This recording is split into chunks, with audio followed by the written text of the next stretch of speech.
በጎች በእድሜ ዘመናቸው ሁሉ ተኩላን እየፈሩ ይኖራሉ።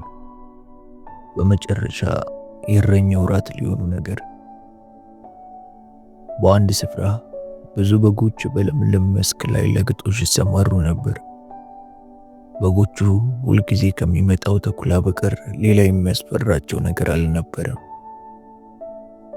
ቀን ከሌት ተኩላው እንዳይበላቸው ይንቀጠቀጡ ነበር። በየጫካው ውስጥ ሲሾልክ፣ በየኮረብታው ላይ ሲያንዣብብ ይሰማቸው ነበር።